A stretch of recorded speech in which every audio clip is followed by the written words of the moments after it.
Well, good evening. Thank you for turning us on again, Gary, over there. Tonight we're in the general class. That's a good one. We're going to be looking at Chapter 6. We'll be going through the entire chapter, and it's on digital modes. Before I get into it, I saw an interesting Gary Larson cartoon. I don't know if we've got any Far Side fans in our midst or not, but it was a picture of a man trying to talk to his duck. And in digital modes and radio, it's really important that the transmitting side and the receiving side are speaking the same language. So the man was trying to talk to his duck, and he tried it in German, and the duck just looked confused. Tried it in Spanish, he tried it in a couple of other languages, and then the guy started quacking, and then the duck started quacking back again, and they were able to communicate. So that's kind of how digital modes work in radio as well. I forgot to bring the cartoon tonight, but you get the idea. All right, so we're going to jump into our presentation. Digital is probably the fastest growing area of ham radio. When they came out with the new question pool, it was over, I don't know, a year and a half, 2 years ago. There were massive changes in this chapter because there had been so much growth in digital. In the pool committee, the question pool, the digital questions are scattered all over the place, but the ARRL did a wonderful job of kind of drawing that all into one chapter, which we're going to be looking at tonight at Chapter 6. So my involvement in digital, I really got started in FT8 when I got back into ham radio in 2018, I guess it was. I was living in a HOA, and the noise was terrible, just terrible. So FT8 was about all I could do. So for about a year and a half, pretty much all I did was FT8 contacts, and managed to get worked all states and DXCC in that time. So that was my really beginning in digital. Lately, I've been playing with WinLink and VARA.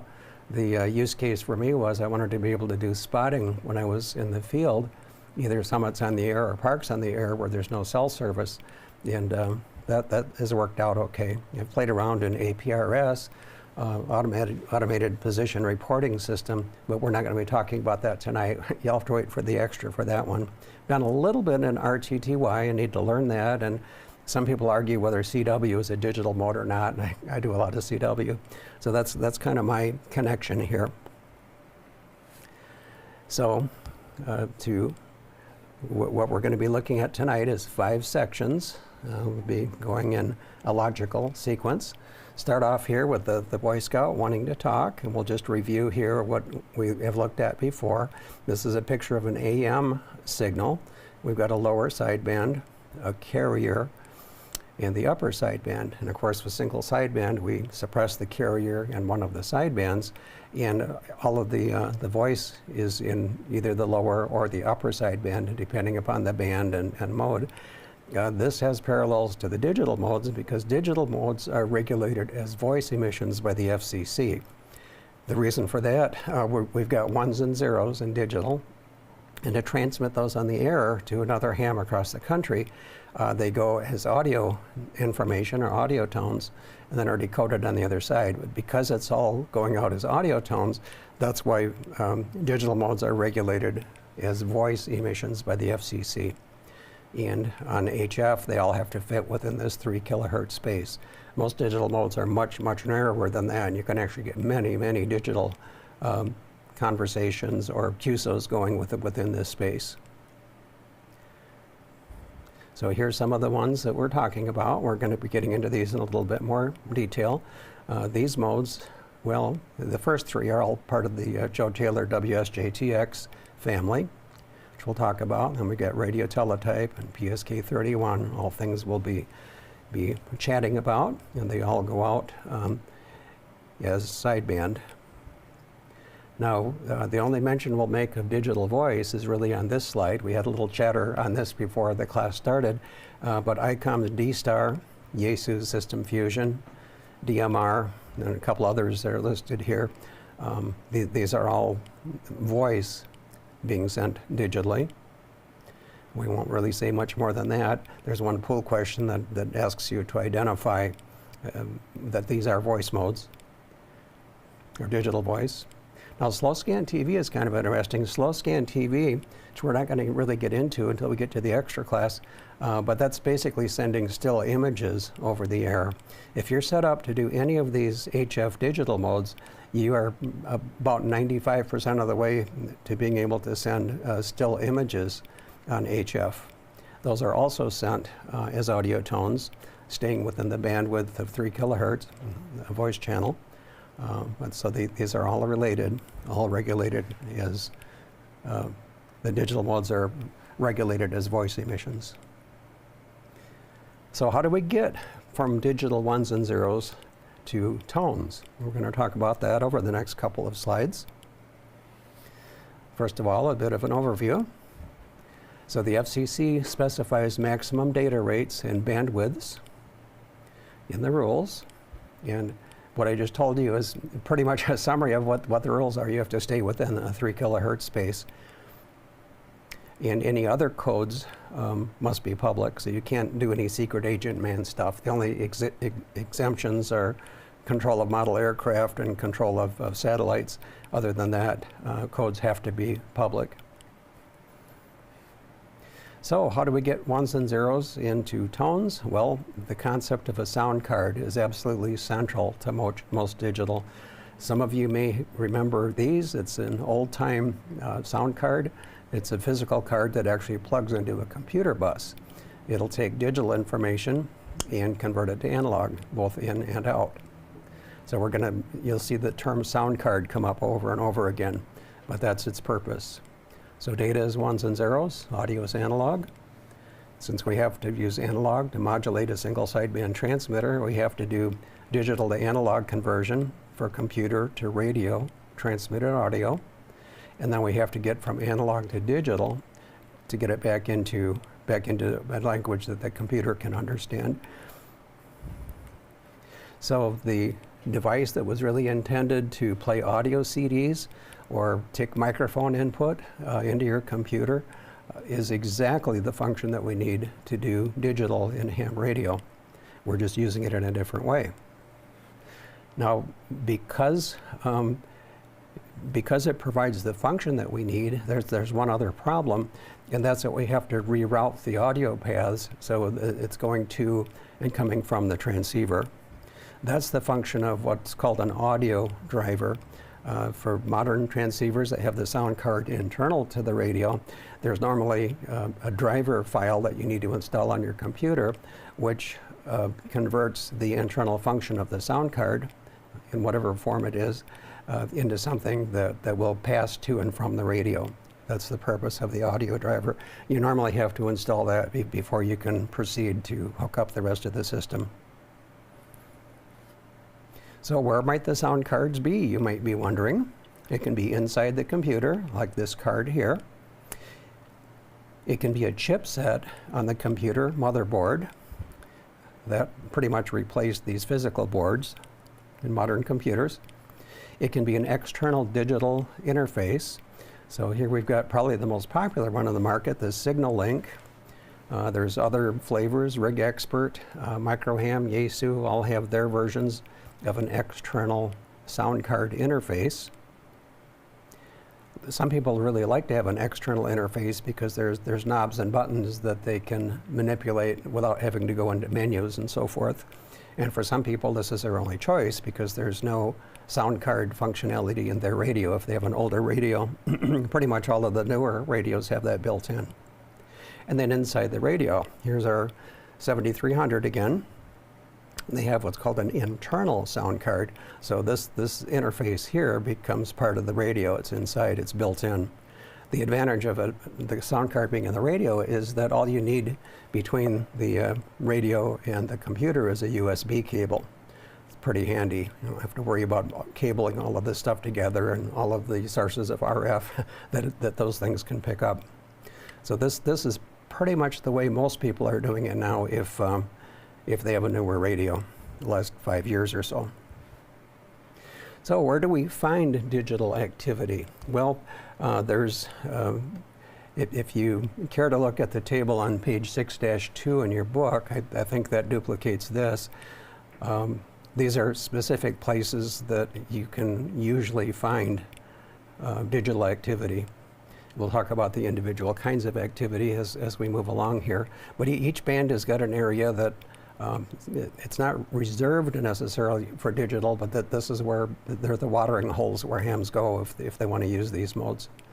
I've got one item listed in blue here. There's one pool question that asks about where you can find digital activity on 20 meters. And it used to be 3 or 4 pool questions about this, but now there's only one. And if you can just remember the .070 number, you'll be able to answer that question.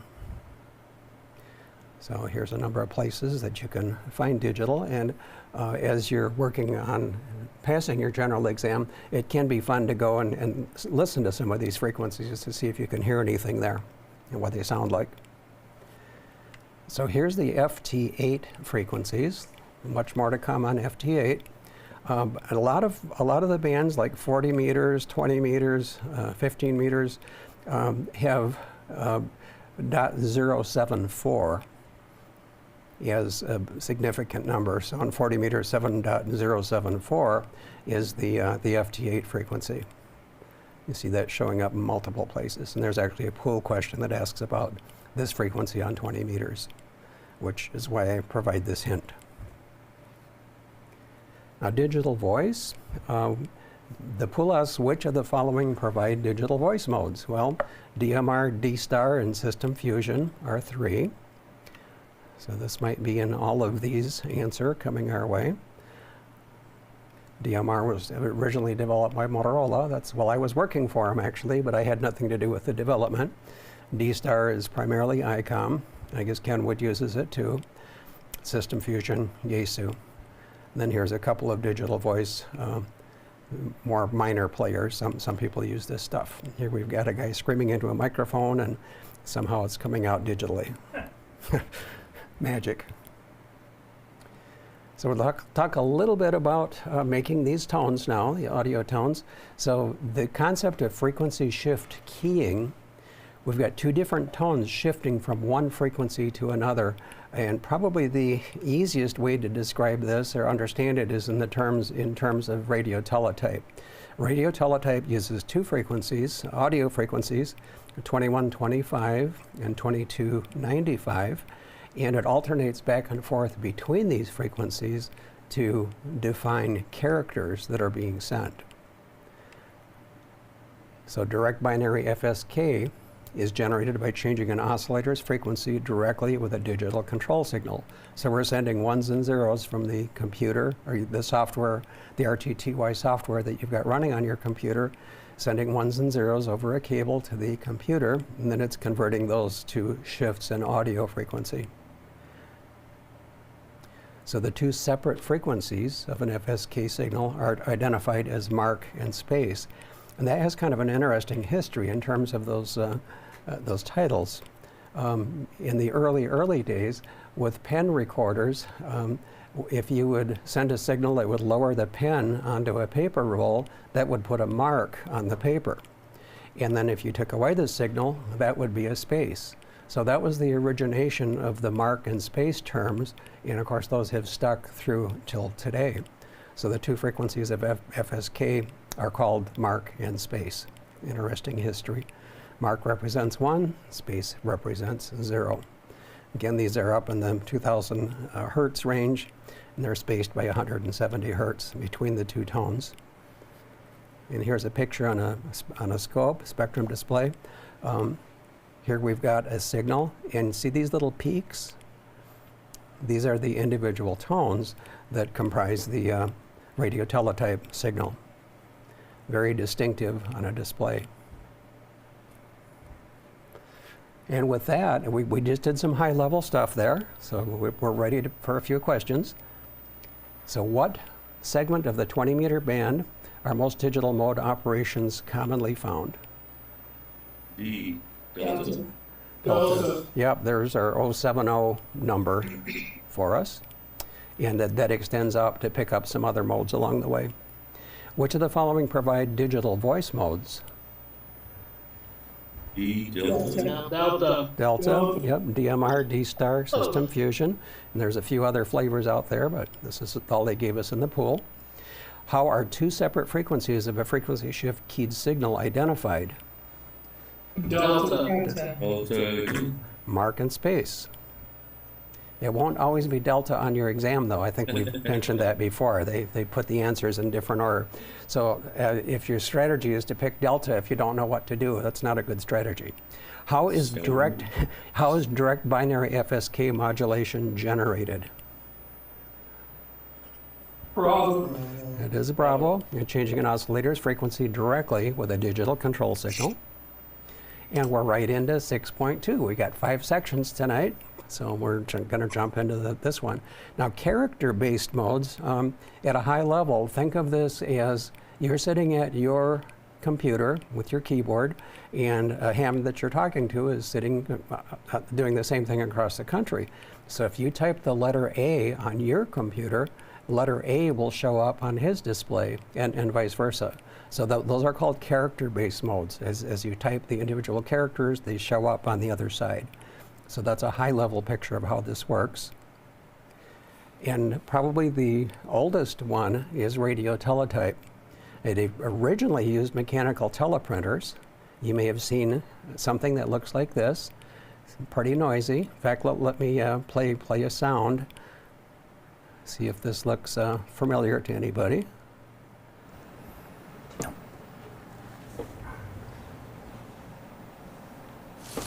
Sounds familiar, I should say.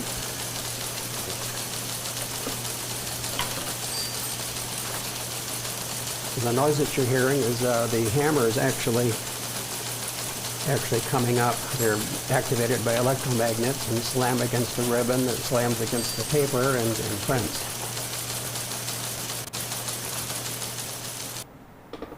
Turn that off. So if you were around in the 60s, any old people with us tonight? We won't let, you don't have to answer that. You may have heard on news shows, they thought it was really cool to show these teleprinters and hear that sound, so it might be a familiar sound. I was at a Hamfest where somebody had restored a bunch of this stuff, just pristine equipment, and it was just fun looking at it. So the old mechanical machines are gone, pretty much off the scene, except maybe by some hobbyists that are into restoring such things. This is all migrated to computer sound cards. So it's very much still in use on the HF amateur bands. You'll rarely hear a lot of RTTY going on, except for contests. RTTY contesting is a really big deal in ham radio. And during the contest weekends where they're doing RTTY, the bands are just full of this stuff. So that's where you find it. So PSK31 is another character-based mode, keyboard-to-keyboard mode. It came out in the late 90s. There was a Brit, Peter Martinez, G3 PLX, invented it. And when this hit the ham scene, it just took it by storm, because nobody had been able to do digital keyboard-to-keyboard before that. So PSK31 just became absolutely the rage back then. It's pretty much faded out now. I'll show you some stats a little bit later. But it was a good weak signal mode. You were able to use low transmitter power, very narrow bandwidth. So we talked about radio teletype a little bit and about PSK31 a little bit. Now let's talk about some definitions that we're going to run into with digital. First one is bit. Does anybody know what bit stands for? Where did the word come from? Not seeing any takers. Well, it's binary digit, B-I-T. That's what a bit is. Fundamental unit of data, it's a 0 or a 1. Now we're going to be talking about bit rates and baud, which are not the same thing. So a bit rate is the number of digital bits per second sent from one computing system to the other. Now a symbol is a characteristic of the transmitted signal that represents data. So we're going to change something in our transmitted carrier, either a tone frequency or tone amplitude or phase, to represent a change that's going to be translated to bits. Now baud is the number of symbols sent per second. So a symbol is something that we're changing in the transmitted signal. And baud refers to the number of times we're going to change that per second. also known as the symbol rate.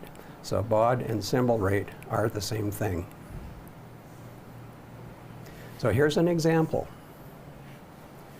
Gary's going to hold up 3 fingers in a minute, I think.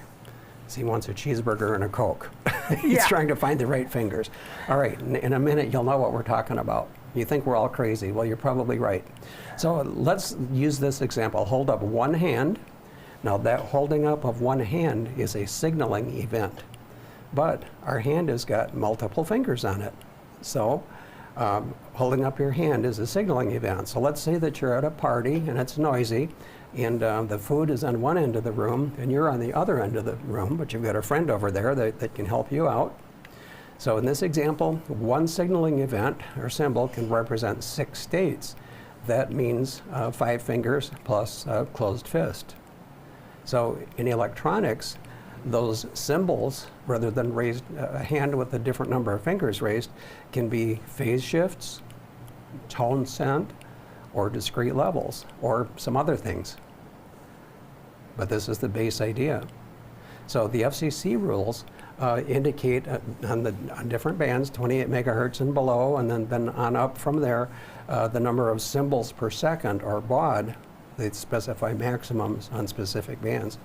There was a recent change in the FCC rules that became effective in January of 2024.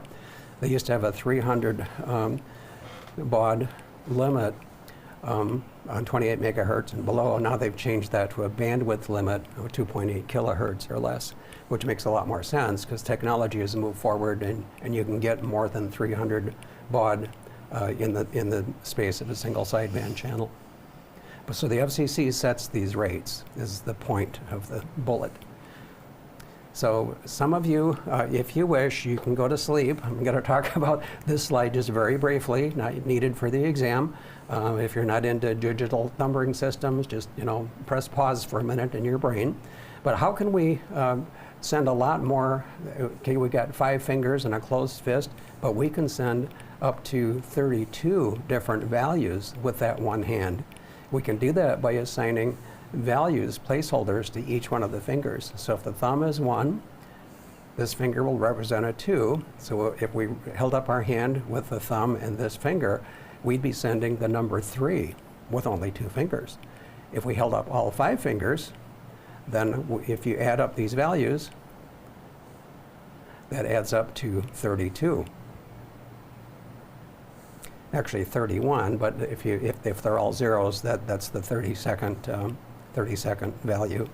So in this case, a symbol rate of 1 per second, raising your hand once per second, that's the baud rate, could be a bit rate of 32 bits per second, because depending upon the combination of fingers, that would define the value of the binary number that's being sent. Okay, so that was more than some of you cared to know about, but we use that in digital signaling all the time. So a symbol rate can be much lower than the actual bit rate being sent. This is another example showing the same thing. So we've got 300 baud, or the original telephone modems were 300 baud. You might remember those back when it was so cool to have CompuServe or some service like that connected to your phone line. So depending upon the number of states, or the number of tones being sent, or the combination of tones and amplitude, with just 2, it'd be like a tone on, tone off, or just a shift of a tone, you could send 300 bits per second. If you had 4 states, that would jump it up to 600 bits per second, all the way up to, on this diagram, 32 states, 4,800 bits per second. You might remember in those early modems, when they first came out, you were just in heaven at 300 bits per second. We thought that was so cool. And then the technology kept advancing until we got up to 56K. Well, that was really something. So this might bring back some memories of those days. A few more definitions. Okay, what is duty cycle? This becomes important, and I'll explain why. That's the ratio of time that the transmitter is on to the total of on plus off time. So with CW or sideband, the transmitter isn't on continuously. you're sending power on single sideband, just one voice is present. And only with loud voice do you ever get up to, if you got a 100-watt transceiver, do you ever jump up to 100 watts. So most of the time it's much less than that. And CW is key down, key up. It's much less than 100%. But the duty cycle for some of the digital modes is 100%. And that can overheat a transmitter. We'll talk more about that in a bit. So that's the idea of duty cycle, how much you're actually transmitting over time. Protocol are the rules that are used to control the flow of data. Start bits, stop bits, parity bits, how you detect characters, those are all part of the protocol. And the mode is a combination of a protocol with a modulation method, such as radio teletype or PSK31. So we would normally just consider RTTY as the mode, and the protocol rules are all kind of under the cover, so to speak. They're embedded in the software that makes this all work. Now there's different kinds of modulations. We talked about the protocol as the rules that package the data, determine how it's exchanged, and how errors are detected and managed if that's part of the protocol, if it's built in. Some have it, some don't. Now the method of modulation is pretty much chosen by convention. People that wrote the software to make these work settled on certain things, such as, the modulation methods. We've talked about single sideband. We do digital modes on VHF, so FM as well. We've got packet radio, something called frequency shift keying, audio frequency shift keying for radio teletype. So these are all modulation methods used in digital. And in the case of FT8, which is the most popular mode in ham radio right now, the digital mode, that's 8-tone frequency shift keying sent normally via a USB cable between your computer and your radio or your sound card device. So these things are all starting to connect together here. We're kind of layering on information. Now let's specifically get to radio teletype. So as mentioned before, we've got two different tones shifting from one frequency to another that are defining the characters being sent. We've already mentioned that the two separate frequencies of a frequency shift keyed signal are called mark and space. The most common frequency shift between those two tones is 170 hertz. So mark and space turn out to be 25 hertz, which you don't need to know, and 2295 hertz. For the space tone, the difference between those is 170 hertz. Space represents 0, mark represents 1. We've got the picture again of what it would look like being transmitted on the air. Now there's two different ways that this can be done. We'll talk about frequency shift keying or direct FSK first. The frequency of the transmitter's VFO is controlled directly by a digital data signal from the computer. So we're sending ones and zeros from the computer to the transceiver. The transceiver is looking at that and moving the oscillator back and forth by 170 hertz. All of the internal components are set up to make that happen. So that's direct FSK. Then there's something called the audio frequency shift keying, where audio tones are used to modulate an SSB or FM transmitter through the microphone input. So two very different ways of creating that frequency shift.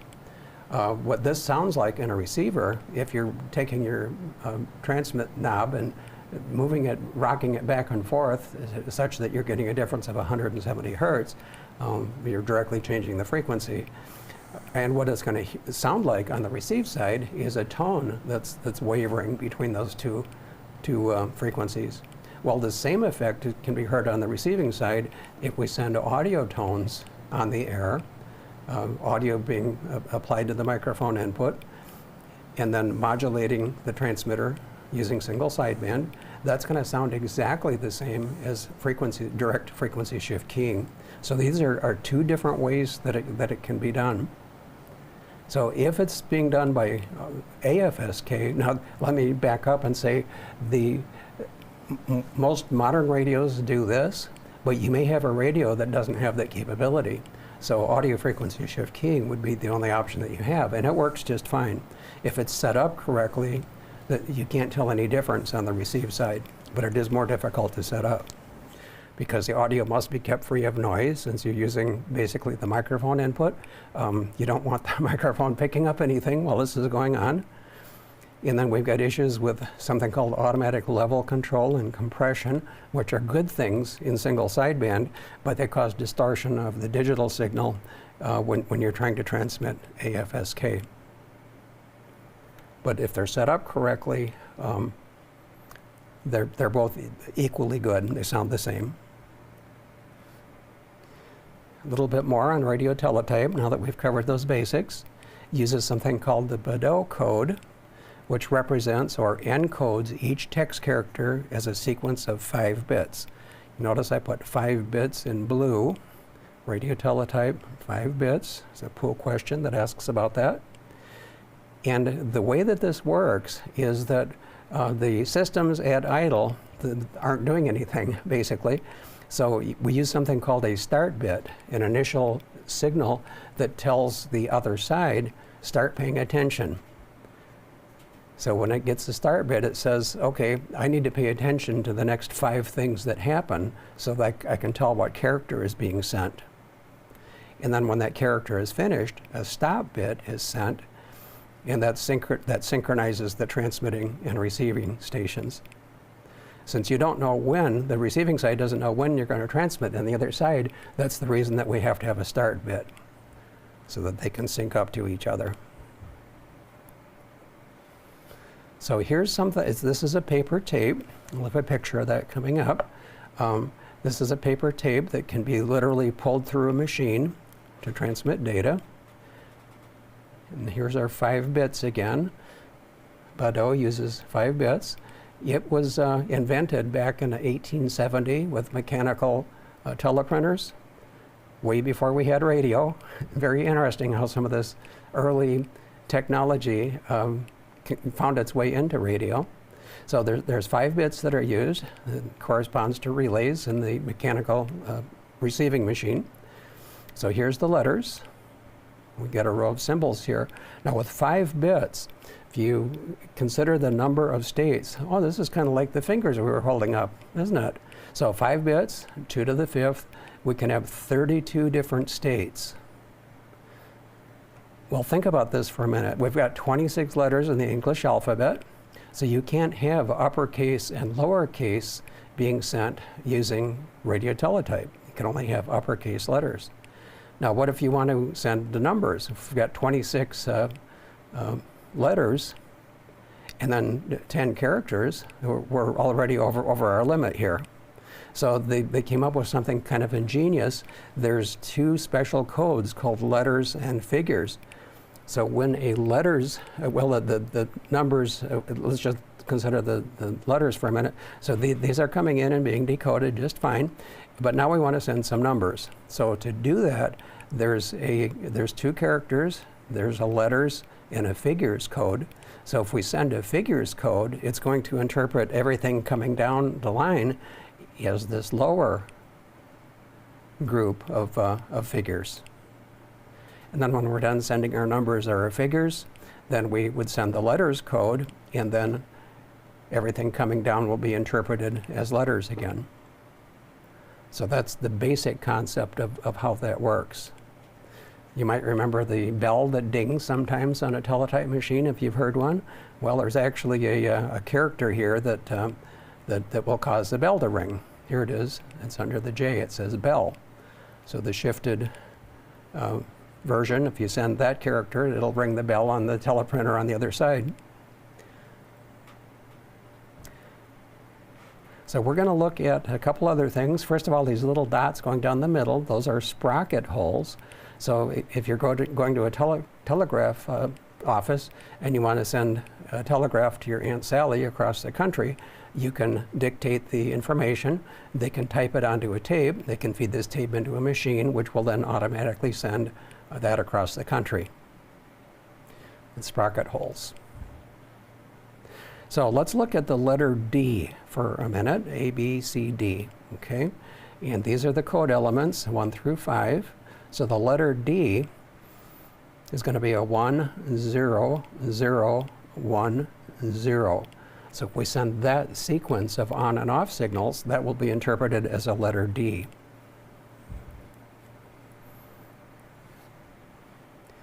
I'm going to come back to that as well. So Baudot code uses 5 bits for encoding data, 32 different characters. Not enough for the entire upper and lower case alphabet, numerals and punctuation. And these are the letters and figures codes that we talked about. And here's a picture of the paper tape that we described. So again, just reviewing what we saw. So on HF, pretty much all we're going to see is, these are possible speeds. The speeds of transmission are, there's a number of them that are standards. They're set in software, but most hams are going to use 45 baud, 45. And the most common shift between mark and space is 170. So in the ham radio world, these are the standards. And the RTTY software that you're using to generate that will allow you to pick these numbers. But this is what we use in ham radio primarily. So you must match your speed and shift to communicate with the other side. All right, back to the letter D now. Let's see if we can prove or show how this is happening. We've got a mark tone at 2125, a space tone at 2295. Difference between those is 170 hertz. We're just sitting here idling normally. So when we want to send a letter, we'll send a start bit. That's a transition from mark to space. That tells the receiving side, okay, pay attention now to the next 5 things that you're going to be receiving so that you can decode the letter. So we're going to send a 1. You see the transition up. And then we're going to go down. That's a 0. We don't change here. So the next time slot is going to be a 0. Then we shift again, or we change the tone again. That's a 1 and a 0. So 1, 0, 0, 1, 0. And then here's the stop bit. And that's the width of basically 1.5 mark time. So this is what we have. Again, here's the tape. So 1, 0, 0, 1, 0 with a start bit and a stop bit. So Baudot is a 5-bit code with an additional start and stop bit. Now let's see if we told you the truth. 1, 0, 0, 1, 0. 1, 0, 0, 1, 0. So that's the data bits for the letter D. And then we just go on from there. Now we're going to switch to phase shift keying. Another concept entirely. Normally called just PSK for phase shift keying.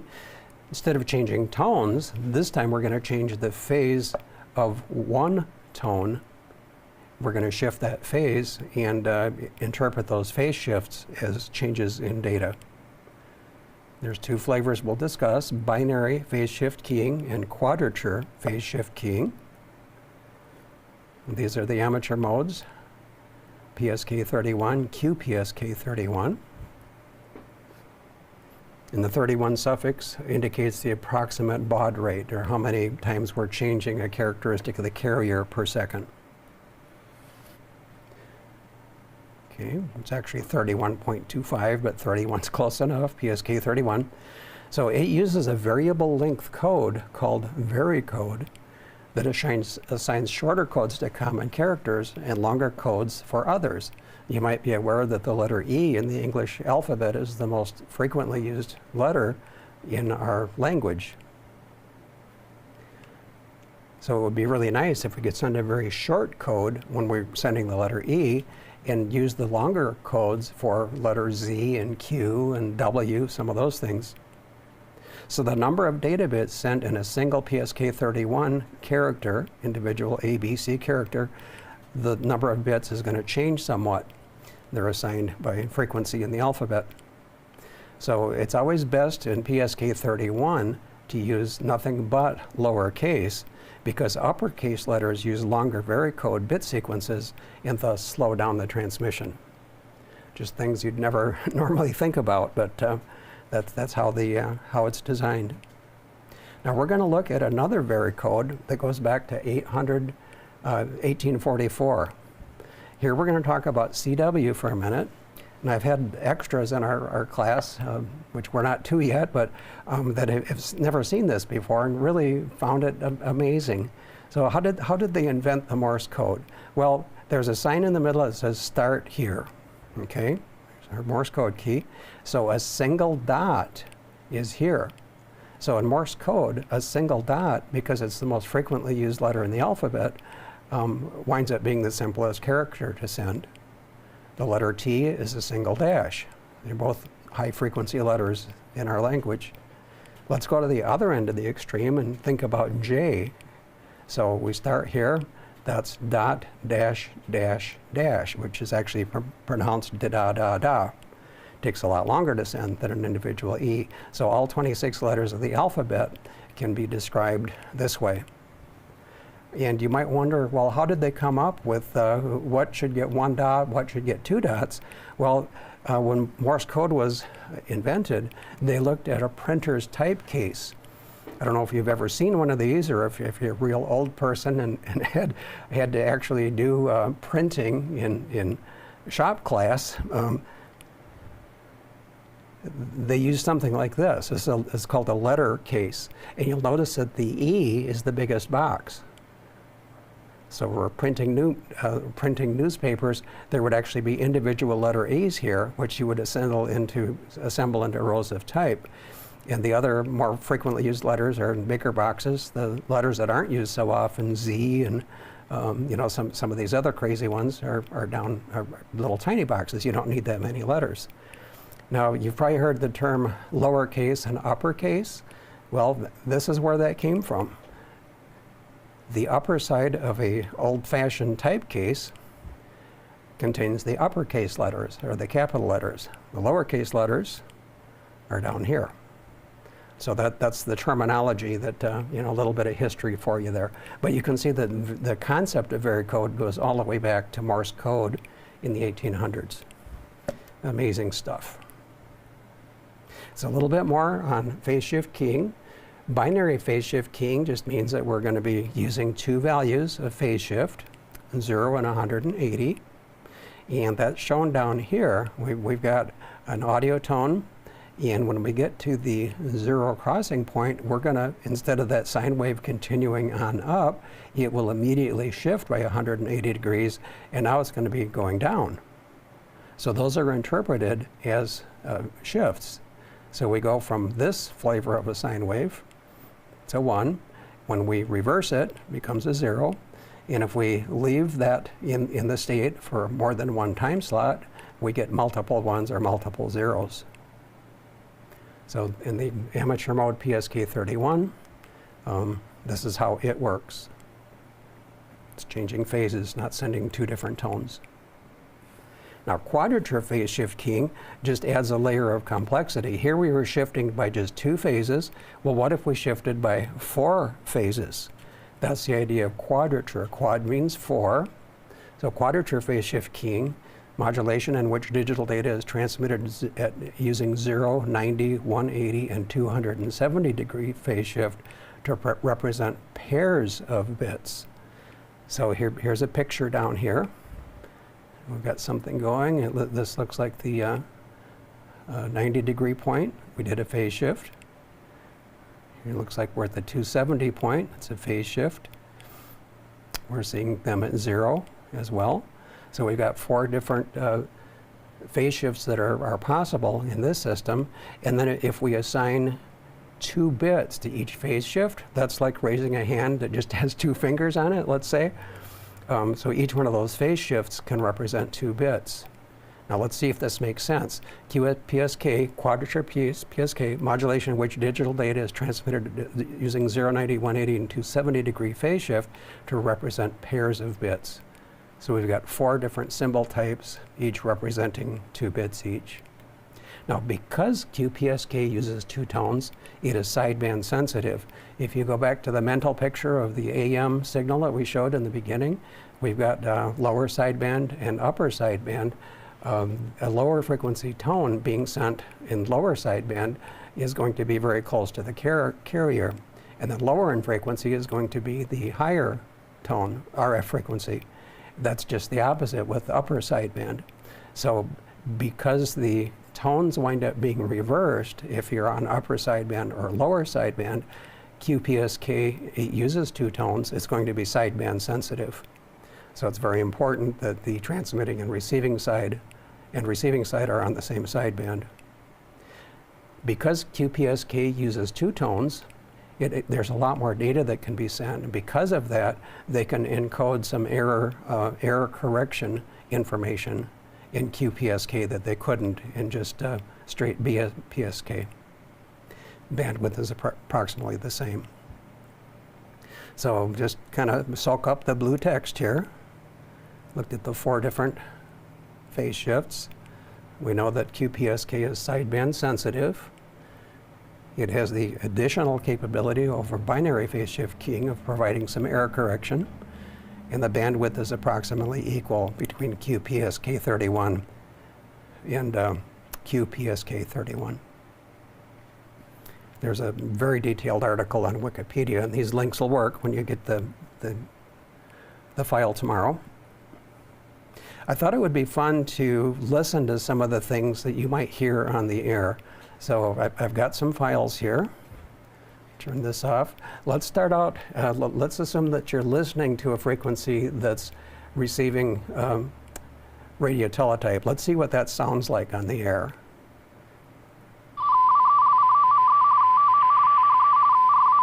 Make sure this is going out.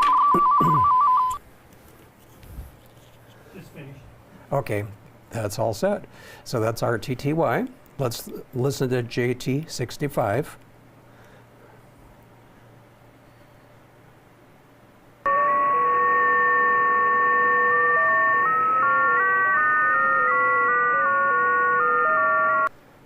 All right, PSK 31.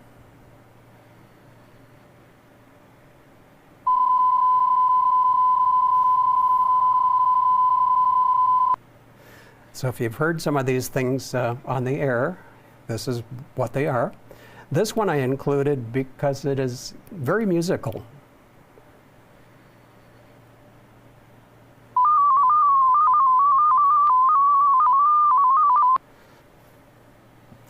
Now, I was very confused when I heard that on the air for the first time. And then I've got one more link here that you can look at if you care to. It's a sound library, and this lists a whole bunch of other digital modes.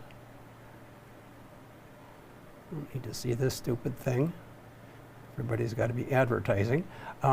So we've got BPSK, which we've heard, something called the ALE 400, Automatic Link Establishment, ASCII being transmitted, some other things you've probably never heard of. This just goes on and on and on. It gives you samples of what they sound like. This is what they would look like on the air. Clover you may have heard of. Contesta, D-Star. Okay, we talked about D-Star a little bit. All kinds of stuff. It goes on and on and on. So we'll come back to the presentation. Thought it might be fun to listen to some of those. So how do we get started in digital? The top recommendation that I can make is find an Elmer. Find somebody who's already doing this. If you're interested in radio teletype, find a ham that's actually doing it and get some advice. Go over to their shack, see what they're doing. So this book, Get on the Air with HF Digital, this is the 3rd edition.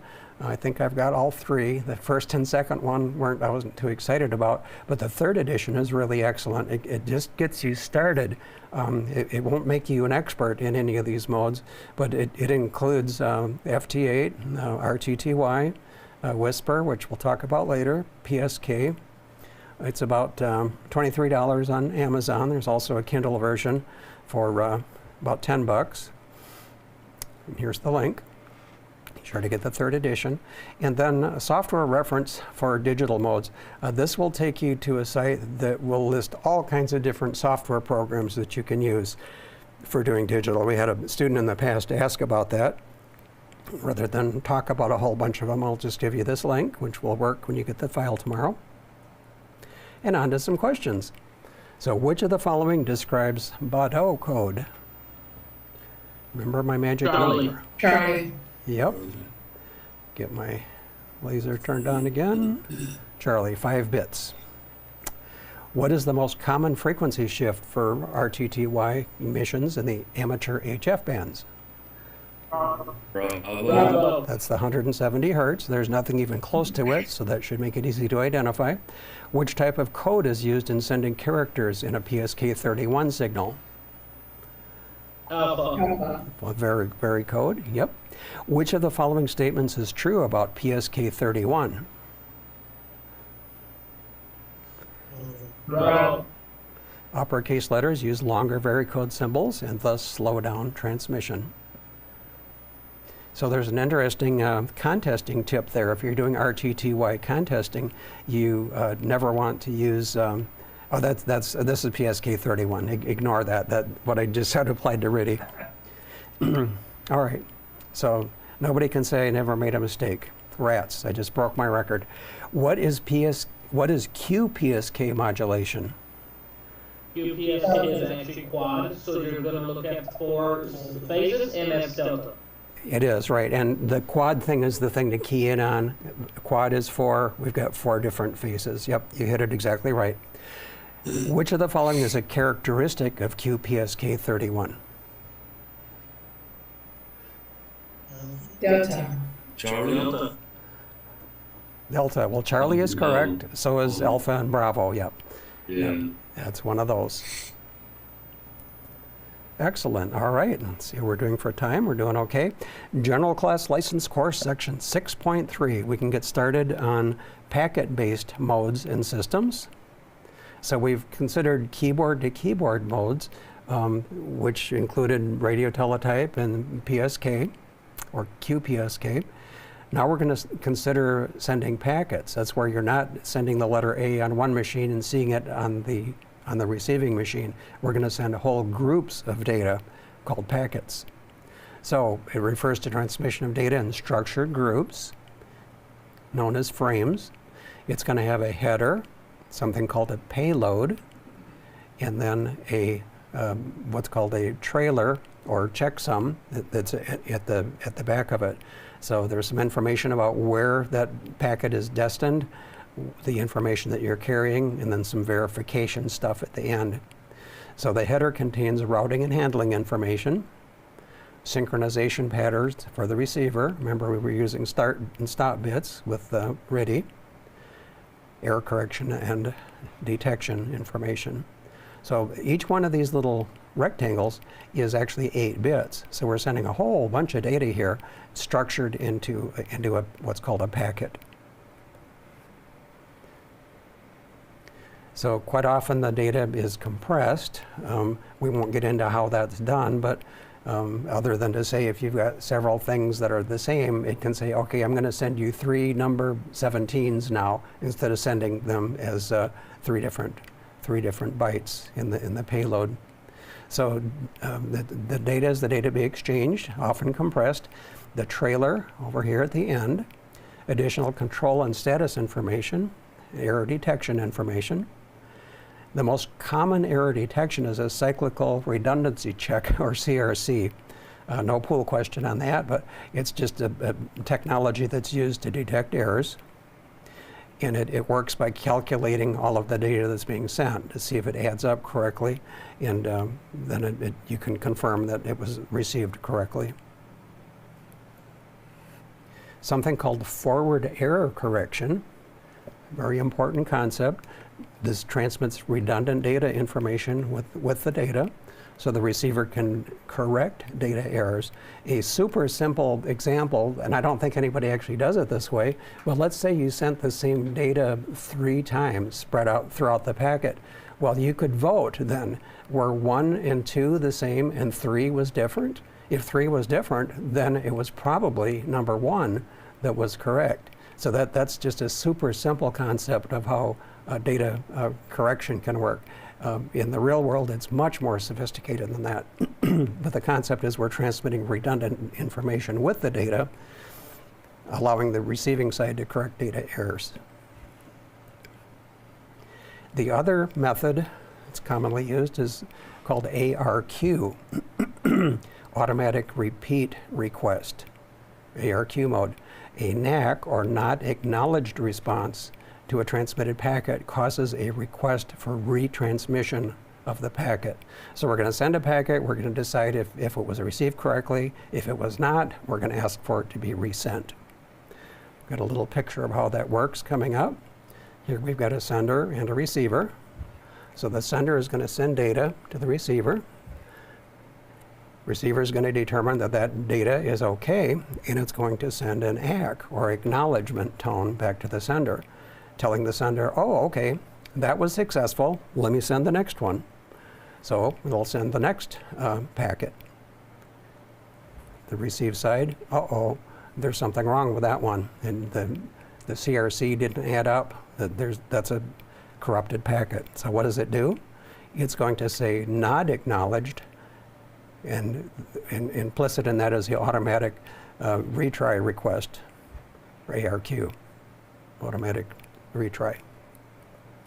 So the sender says, okay, that one didn't go through, I'm going to resend it. Okay, that time it was okay, and then it came back, and everything's happy. So this is the basis of how this works. So, but one thing to realize, it only works in the context of one sender and one receiver. Because consider the case of somebody sending this data and 4 or 5 hams out there listening to it. Well, one of them got it okay, but the next one didn't. So there would be ACKs and NACKs flying around, and the sender wouldn't have a clue what to do. So this only works in the context of one sender and one receiver at a time. So PACTOR, some of you have heard of, is an ARQ protocol. Therefore, joining an existing contact is not possible. There's 2 pool questions buried in here. You can't join an existing contact, and PACTOR connections are limited to 2 stations. There's quite often a monitor function in the software telling you if the channel is busy, and then when it's not busy, then the next person can try. Now we're going to talk about WinLink. WinLink is email on ham radio, via ham radio. Very, very cool idea.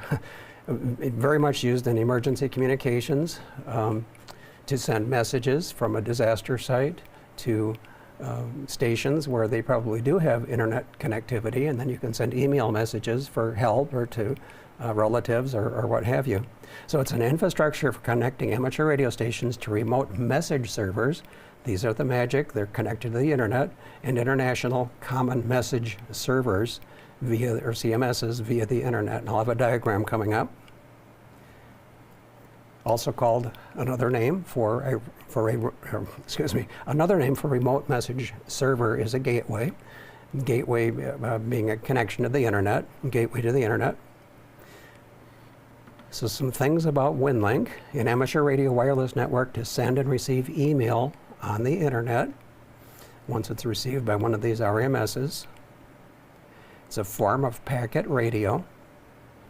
A wireless network capable of both VHF and HF band operation, depending upon what you have available. So WinLink, there's been some significant changes over the past 5 years or so. It requires a hardware or software modem to connect the radio to the WinLink infrastructure. The way that this used to be done was with a what was called a TNC, or terminal node controller. PACTOR, there's a company that makes hardware modems for PACTOR, but they're proprietary. So to get any kind of data speeds using PACTOR, you have to use this proprietary modem, which can be north of $1,000. That's pretty painful. Now there's something called VARA, which is a software modem, which was invented by another Brit, and it rivals the performance of PACTOR.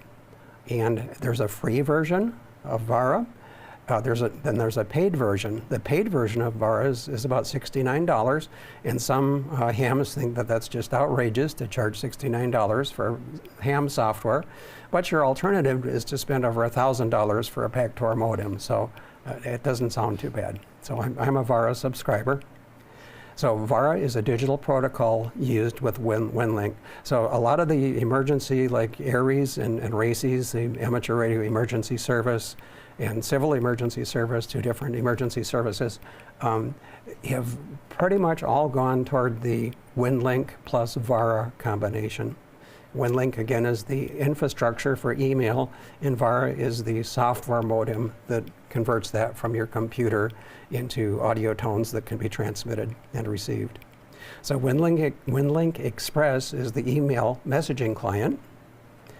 So hams are using WinLink Express and VARA, and I do have a system set up to do that. We participated in Winter Field Day, and we got extra points if we could send a message and receive a message via WinLink. So we qualified for that. So there's an HF version of VARA. There's a FM or VHF version, because you can use higher data speeds at VHF.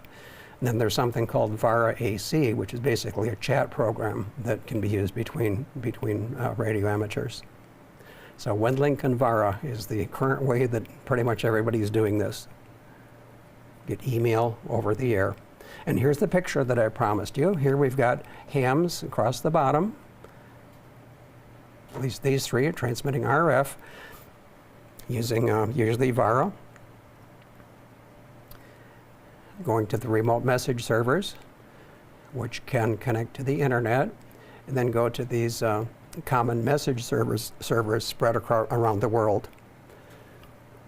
These are all in the Amazon cloud, by the way, if anybody's curious. There's a link to winlink.org. Got lots of information about this, places where you can download the software. The WinLink Express is free, and I already mentioned VARA. There's a free version and a paid version. So the amateur emergency services have used this. When we had the Puerto Rico disaster and other disasters since, the civil emergency organizations were just begging hams to come with the ability to give them email in and out of the disaster areas since everything else was down. It's completely run by hams, transfer messages via the internet. Now we're going to jump in. Here, look, here's our little robot here, and his name is FT8, and he looks happy. I think he's happy. So the JT modes, WSJT, quick overview. It's a whole family of modes. FT8, which you've all heard of, JT65, which was before FT8, JT9, Whisper, talk about several of these coming up. Very effective at communicating at extremely low signal levels. It says here it can operate 30 dB below the noise level. That's like 1,000 times less power than noise for an equivalent bandwidth. That's incredible. You can't even hear the signal, and the software is decoding it.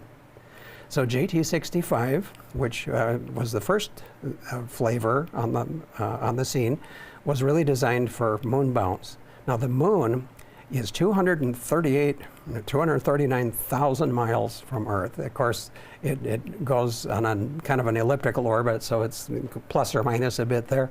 But just think about that number for a minute. And we have a problem in doing moon bounce. First of all, there are no hams on the moon, okay? So you can't just talk to some ham on the moon at 239,000 miles away. It's got to get all the way back to Earth in order to talk to somebody on Earth.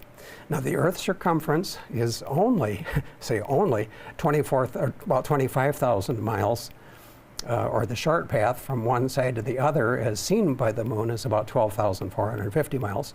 So as long as we can see the moon at two places on the Earth at the same time, no more than 12,450 miles apart, we should be able to do moon bounce.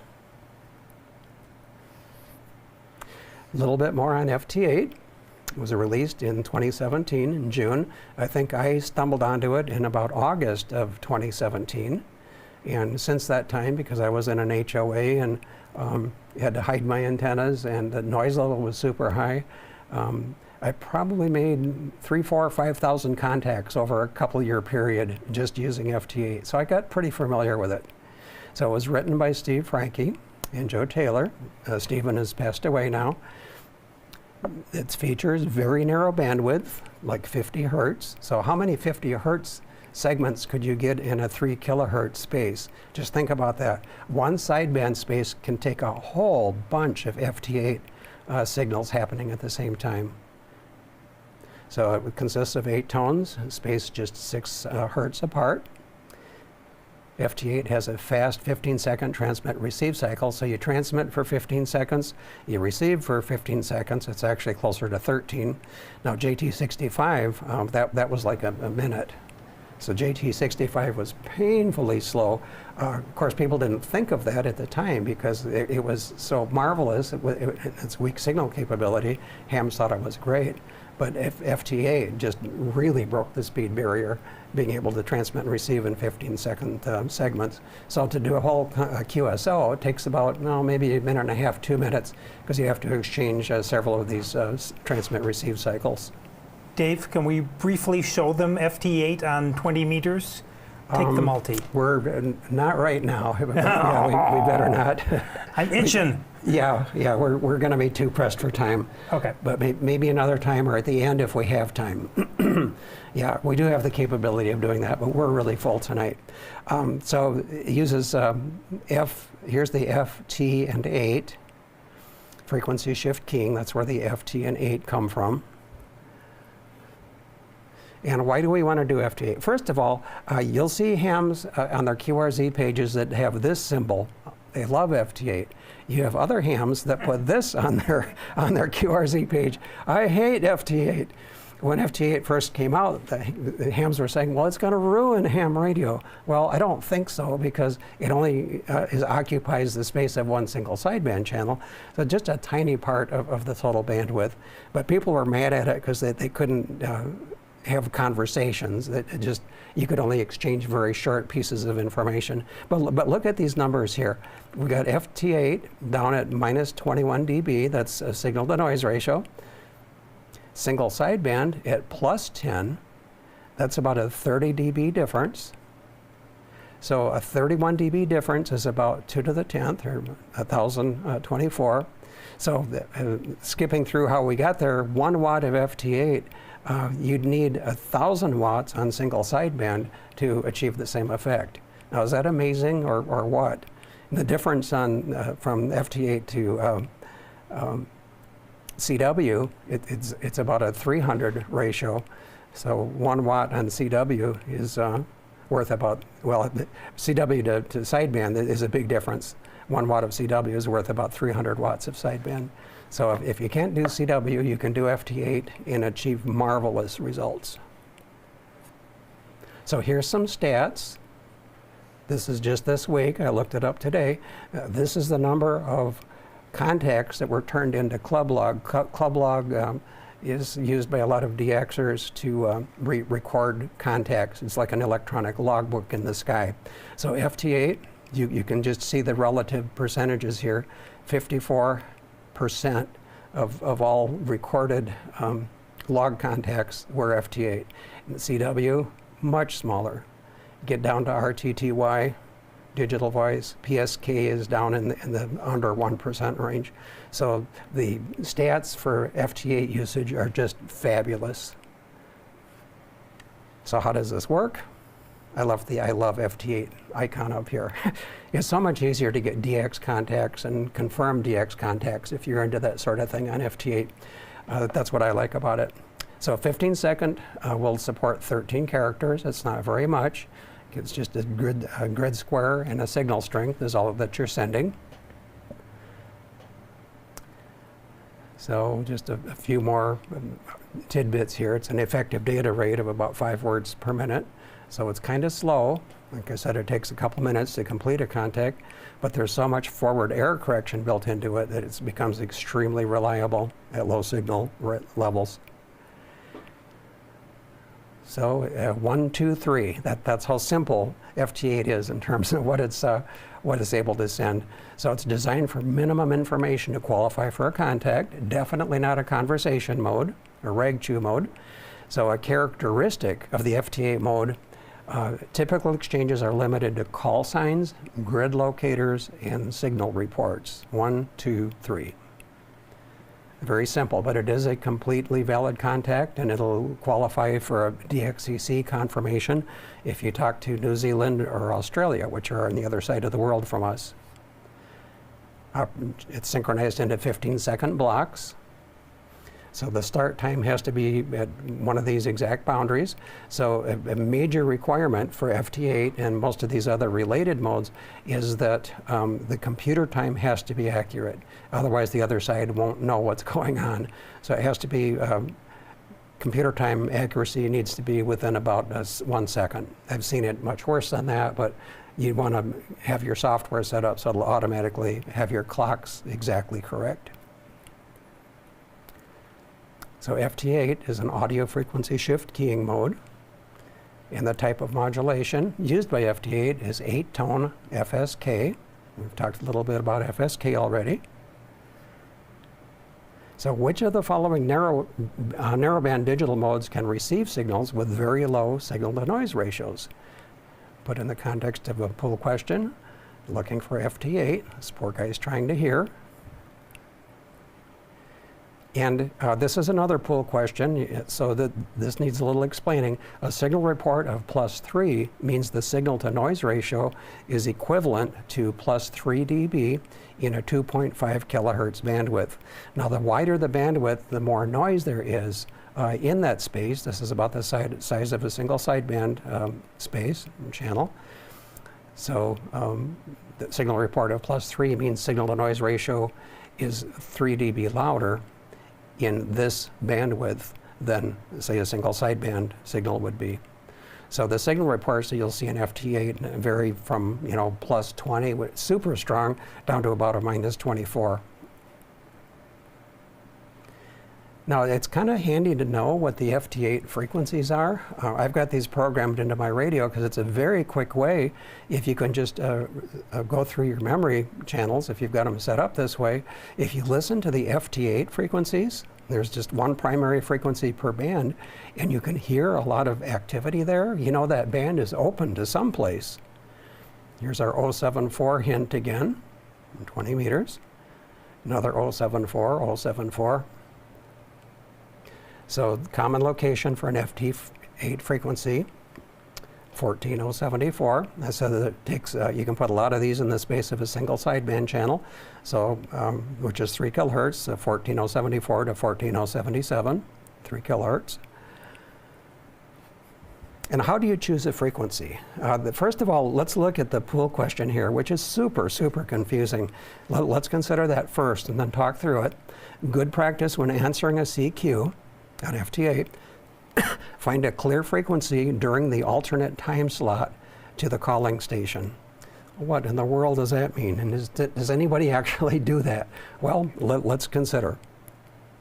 So find an open spot on the waterfall. So here we are. Let's assume that we are 20 meters, so it'd be 14070. Going up through, it only shows up to 2 kilohertz. It goes beyond that. But here's a spot where there's not a lot of activity. So here's some signals that are going on. So you want to pick a spot that's fairly clear, and then you want to lock your transmit frequency on this spot. So how do we do that? Well, you place and hold the cursor over an open spot, and then shift-click your mouse and keys to move the red goalpost. Now, this is called a goalpost. The red one is transmit and the green one is receive. So we'll find a clear spot and shift-click to move our transmit frequency over here. Now we've got a clear transmit frequency. All right, and then we want to check this box that says hold TX frequency. That way, when you go to work somebody else, your transmitter is going to stay on this clear channel. So you want to leave it there. Now let's back up and let's see if this makes any more sense now. Good practice when answering a CQ, find a clear frequency. Okay, we did that, walk through it, and then it says during the alternate time slot to the calling station. Well, remember, we're transmitting for 15 seconds, receiving for 15 seconds. They're actually suggesting that you find one that's clear when nobody else is using it. Well, nobody does that, okay? But I wanted to warn you about this because this is the way it'll appear in the pool text. Might happen on some kind of rare DX. We'll comment on that in a little bit. So hopefully now when you see this in a pool question, you'll know what they're talking about. So operating tips, here's a confused chicken, all right, which can be some of us when we're first getting into all of this. And here's a chart that was put out by ClubLog, and this red line is showing FT8 usage versus all of the other modes, just exploding. This goes back to like 2017, or 2018 rather, when it first came out. So here's some do's and don'ts, basically. Never transmit on a DX station's frequency. Conditions change. When answering a CQ, the TX even 1 box will change automatically. We saw in the previous diagram there was a little box where you could mark the transmit frequency not to change. Right next to it was a box that said transmit even only, but the software will ignore that. If you're calling somebody, it can sense what the other person, what time slot they're on, and adjust yours accordingly. That's only used for calling CQ DX. You can pick the time slot. And then I've got the most awesomest guide to operating FT8. Excuse my English. So here's a link. This is an 84-page document written by G4IFB, another Brit. Brits are good radio people. Hinson's tips. This is more than you're going to want to absorb, but it is the absolute best guide to FT8 procedures I've ever seen. That's why I included that for you. Whisper. Here we got two little boys whispering to each other. It's WSPR is pronounced whisper. It stands for Weak Signal Propagation Reporter.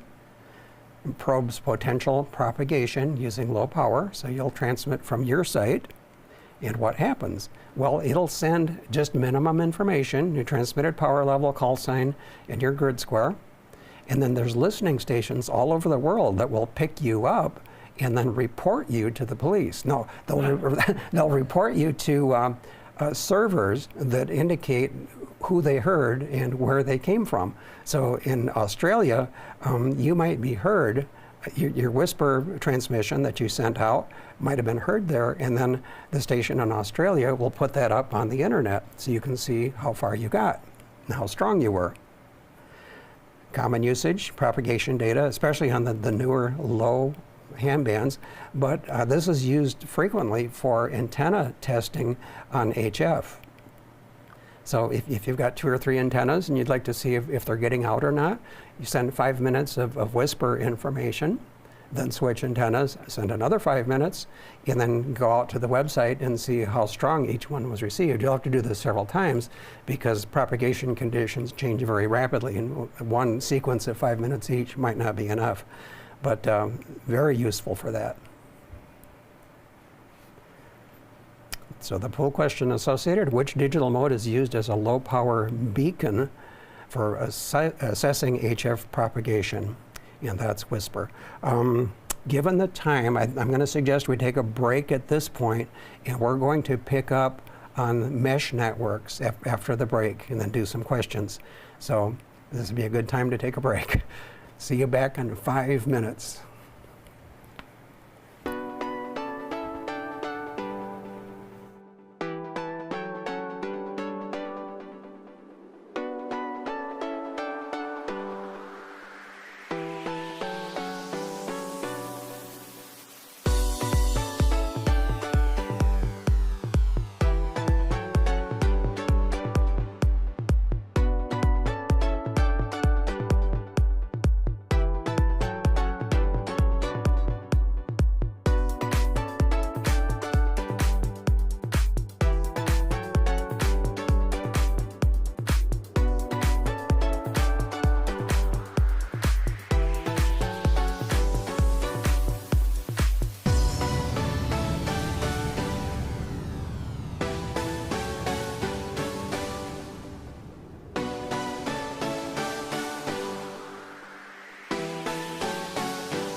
we're done with the break. So hopefully everybody stretched a little bit and ready to rejoin us here. So the last thing we talked about was WSPR, Weak Signal Propagation Reporter.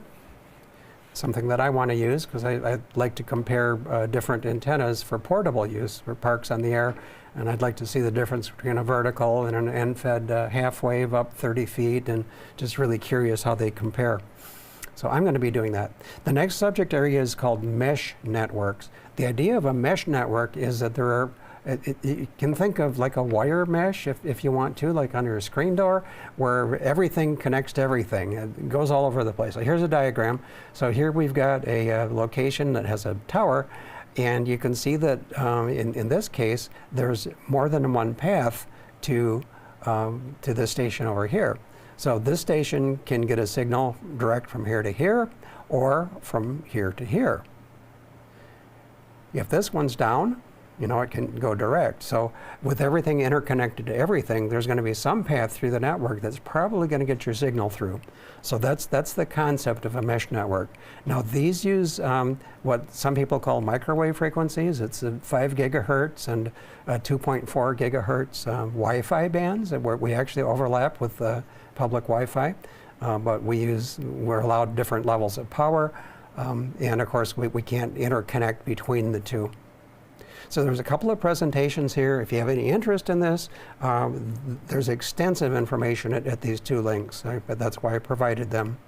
So it can use the frequencies, 900 megahertz in the 2, 3, and 5 gigahertz amateur bands. The 2 and 5 are actually shared with Wi-Fi. There is a ham band at 3 gigahertz. So these use standard internet routers with custom firmware. So you might buy a router or get one at a Hamfest. It's Linksys. And if somebody's written custom firmware, you can use that hardware router with that custom firmware to do ham Wi-Fi, as it's called. We're allowed greater power. The mode that we're using, I think we're allowed up to 10 watts. I've seen references that say 100, but I know spread spectrum you can only go 10, but that's significantly more than the 100 to 200 milliwatts that you have on the Wi-Fi router in your house. So with this kind of power and antennas that are up in the air, you can cover a whole community. So mesh networks have become very popular for emergency communications. You could cover all of Denver, for example, or all of Cincinnati with a ham network. Now, this doesn't give the public access, but hams have access over that entire area, and working with civil defense organizations or emergency communications groups, the hams can provide communications for those users. And the key to a mesh network, when a mesh network microwave, or with a, I can't read, with a mesh network microwave node, if one node fails, a packet may still reach the target station via an alternate node, and I kind of showed you some of those over here. Now, the primary purpose of this kind of network is to provide high-speed data service during an emergency or community event. So we kind of talked about it in generalities, and this is the context of the pool questions that you'll see. Wow, and here we are. So we'll go back to some of the stuff we covered before the break. What part of a packet radio frame contains the routing and handling information? Header. Charlie. Charlie, that's the header, beginning of the packet. How does forward error correction allow the receiver to correct data errors? Charlie. Charlie, by transmitting redundant information with the data. Correct. In an ARQ mode, automatic repeat request, it helps to remember what that means. Makes the question easier to answer. In an ARQ mode, what is meant by a NAC response to a transmitted packet?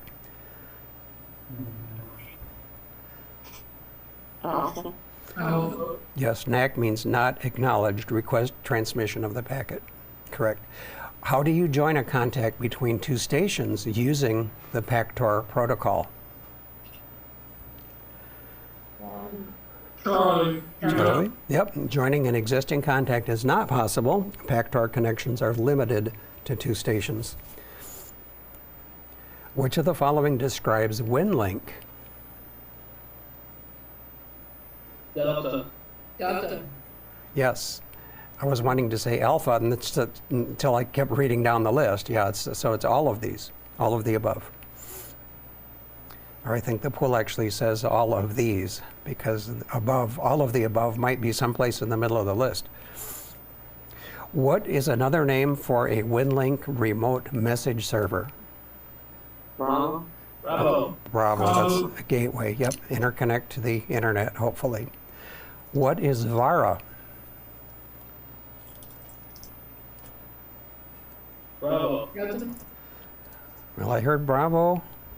I don't know if I heard Delta or not, but it is Bravo. Digital protocol used with WinLink. It's the software modem used with the WinLink email client.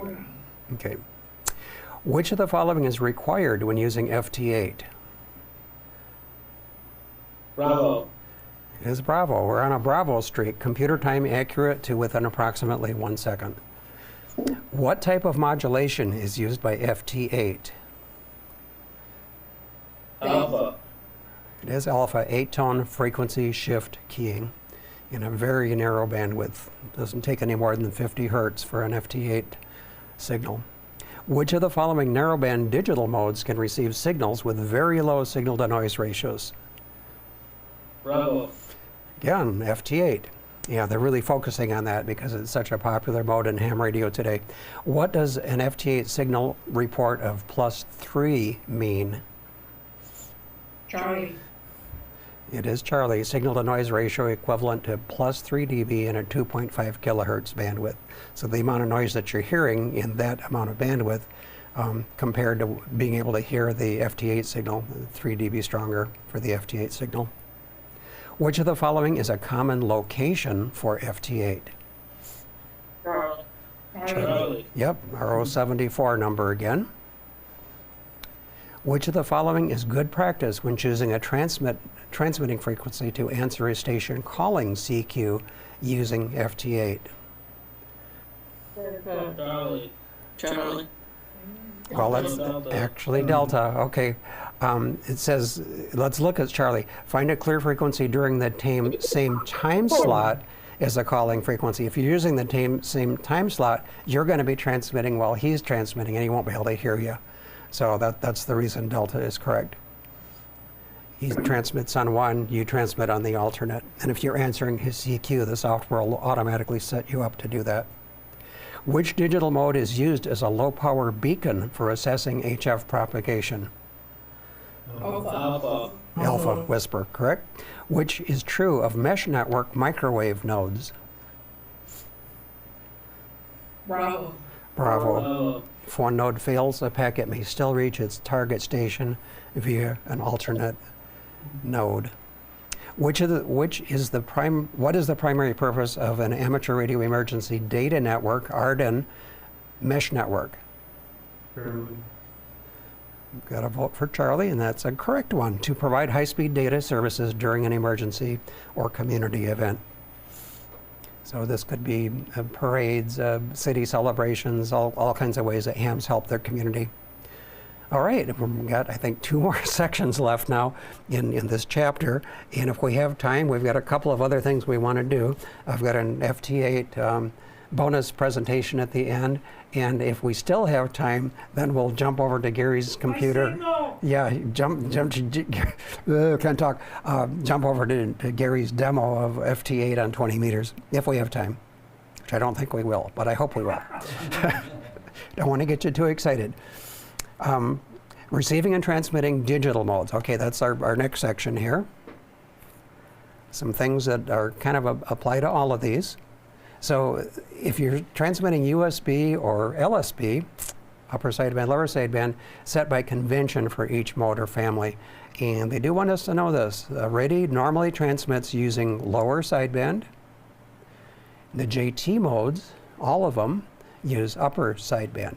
So the software will automatically set this for you, but in the case of RADI, the software that you use quite often has the ability to switch between LSB and USB, but LSB is the standard.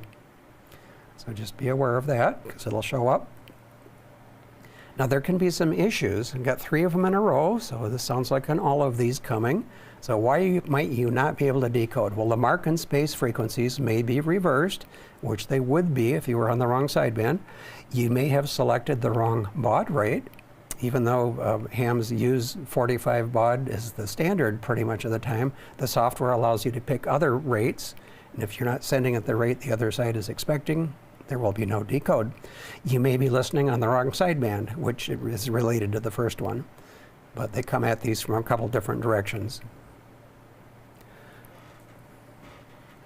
Bandwidth. Okay, digital modes are generally much narrower in bandwidth than voice modes, but let's dig in a little bit deeper. FCC rules determine what bandwidth is allowed, same as with any other signal. And higher symbol rates require wider bandwidth. I have an analogy that kind of helps me understand this. Here's a pool of water, and there's some drops coming down, and the rate that those drops hit the water and how hard they hit the water determine the amount of disturbance in the pond. So let's consider disturbances in the space-time continuum, so to speak. Well, not that, but the ether, I guess, or the radio signals that are going out. So the more we disturb the wider the bandwidth is. That's just a picture that helps me. So higher symbol rates require wider bandwidth. So I'm tapping the water faster. Symbol rates, remember, are something we're changing to the transmit carrier. That will those changes will signify different amounts of data. By packing more bits into a symbol, the net bit rate can be increased while keeping the symbol rate the same without increasing the bandwidth. So it's the symbol rate that drives the bandwidth. If you've got multiple bits attached to each symbol, of course those multiple bits won't affect the bandwidth at all, but the number of symbols that you send will. The more you disturb the pond, the RF carrier, the greater the waves, the bandwidth. So here's some bandwidths that are listed here, and you can see that PSK31 is really, really narrow. FT8 is also really, really narrow. Whisper, bandwidth in hertz, 6 hertz. Wow, that's really narrow. Well, they do that. That's what helps make it so sensitive. In Whisper transmissions, we talked about FT8 being 15 seconds. Well, Whisper, I think, is 2 minutes. It's really long. So here's some other ones. MFSK16, that was that musical tone that we heard when we did the samples, 300 hertz. And here's some other flavors of digital modes. Vara is close to a sideband width. So these are approximate, but it'll give you an idea. So you can get a lot of PSK signals in a sideband channel, if you want to call it a channel. Same thing with FT8. Now, duty cycle, we touched on this just briefly. Now, some modes have high duty cycles that could exceed the transmitter's average power rating. So if what we mean by that is if you transmit continuously, or let me back up, a lot of ham transmitters are not designed for constant key down operation or constant transmit at full power. That's called, there's something called, where is it here? ICAS, intermittent commercial amateur service. And that concept is if you transmit for 3 minutes, you should not transmit for 3 minutes to allow the transmitter to cool down. And that's as opposed to something called continuous commercial service, or CCS. So if you're operating a mode that's got constant transmit going, like RTTY, for example, a lot of hams like to back the power down to about 50%. So if you got a 100-watt transmitter and you're sending RTTY, they'll want to back it down to maybe 50 watts so as not to overheat the transmitter. Now, different manufacturers have different ideas about this. I know the ICOM that I use, I can do a continuous transmit mode, and there's a meter that reads a final amplifier temperature, and it never increases. So the ICOM that I use will handle full power continuously without overheating, but a lot of transceivers won't, and that's usually in their specifications. So RTTY, PSK31, nearly 100% duty cycle. ARQ, since they're looking for acknowledgments, that'll usually be less than 100% duty cycle, but still high. So consider reducing the power. This little symbol down here, this means my transceiver is too young to smoke. Okay?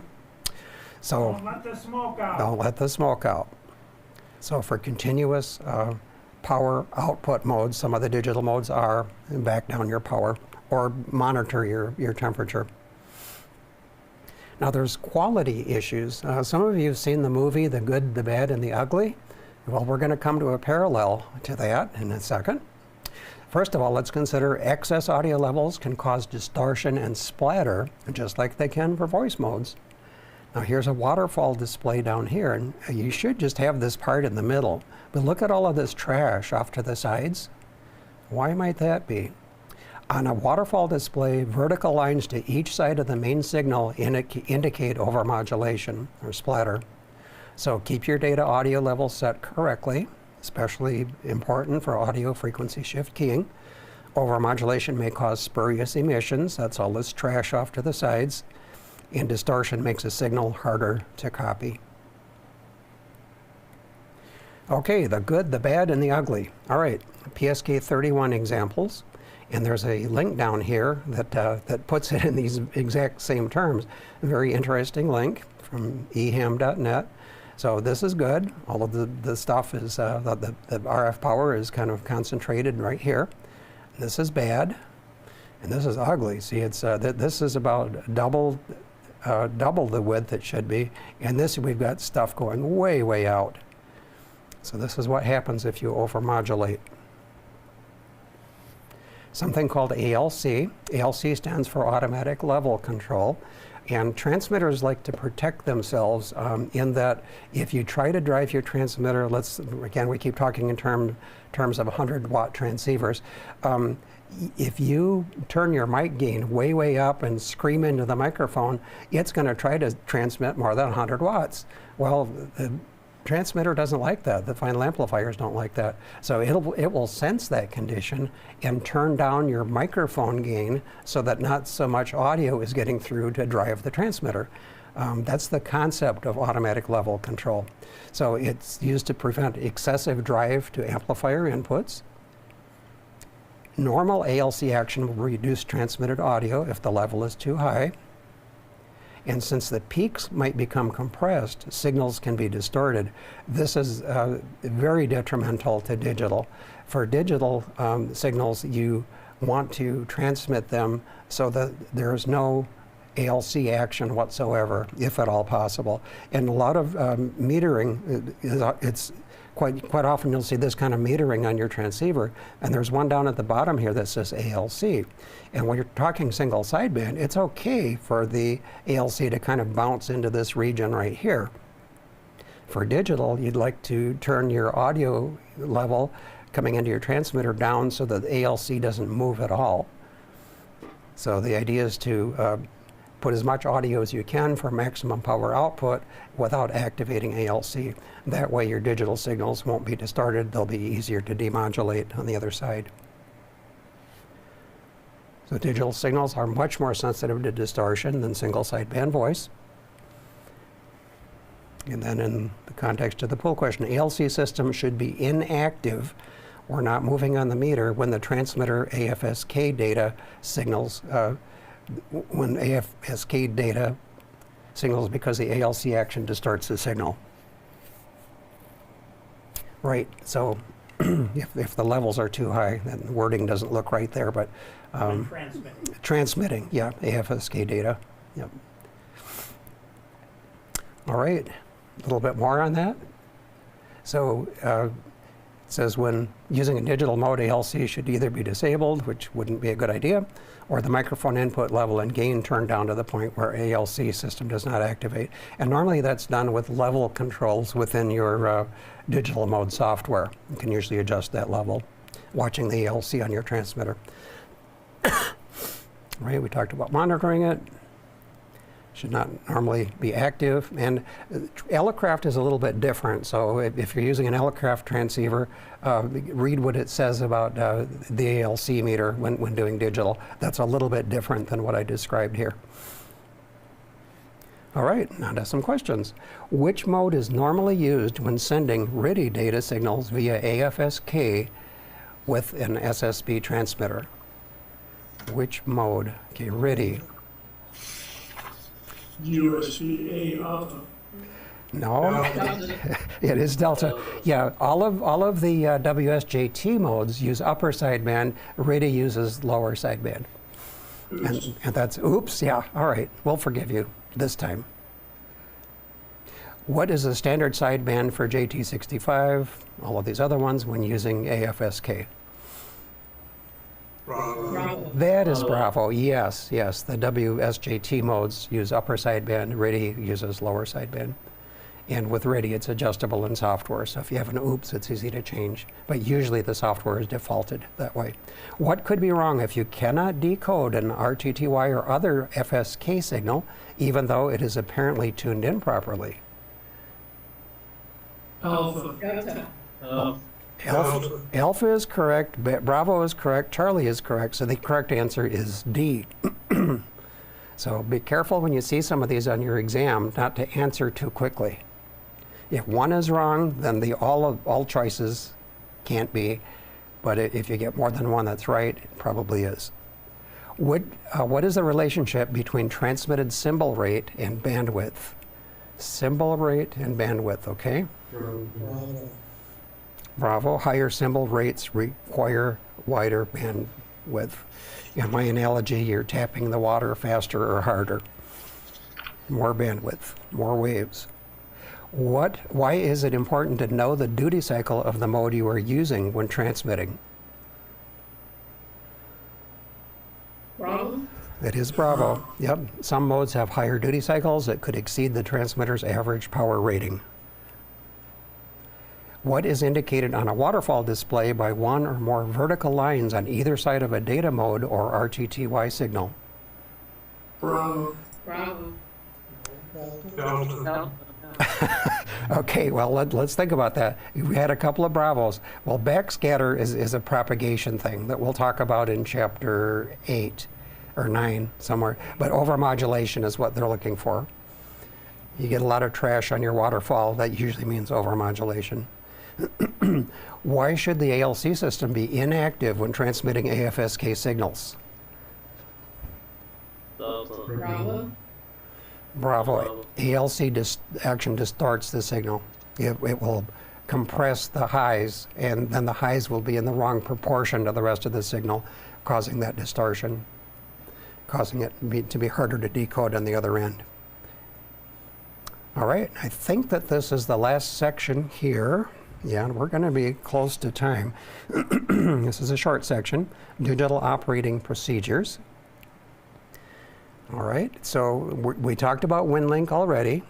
So system gateways are connection points for digital messaging systems. We knew that. To establish contact with a digital messaging system's gateway station, transmit a connect message on the station's published frequency. Well, how in the world do you do that? Well, the software that you're using, let's say WinLink, when you try to initiate a session, it will send the connect signal to the remote site. So that's how you send the connect message. Your software will do that when you initiate communication. These gateways have published frequencies, and they're listed here. Give you a link. Your software that you're using will know what those are. For more information, there's the WinLink Book of Knowledge. Gave you this link. And the WinLink gateways will support both PACTOR and VARA. VARA is usually what's used today. Now here's some things that sound really complicated. Let's walk through these briefly so that you'll recognize them when you see them in the pool. So automatically controlled stations transmitting RTTY or data may communicate with other automatically controlled stations anywhere in the 6 meter or shorter wavelength bands, meaning 6 meters, 2 meters and up, and in limited segments of the HF bands. There's a page on your book, in your book 6-15 that lists the automatically controlled frequencies. So this is all fine and dandy within the United States, all right? Now, some countries will have automatically controlled stations that are not on the frequencies that the FCC expects you to be using here in the US. So when operating under automatic control, it'll be like WinLink again, outside the automatic control band segments, in other words, the frequencies that are in the FCC rules, which are on page 6-15, the station initiating the contact must be under local or remote control. So if you're not going to use the standard automatic control frequencies, then somebody has to be there as the control operator. That's all that this is saying. And the only time that really comes into play is when you're working with stations that are outside the US. And then under no circumstances are messages sent via digital modes exempt from Part 97 third-party rules that apply to other modes of communication. Remember, third party is when you're sending messages on behalf of a non-ham. So just kind of absorb these three things, because they'll show up in the pool questions with some confusing distractor answers.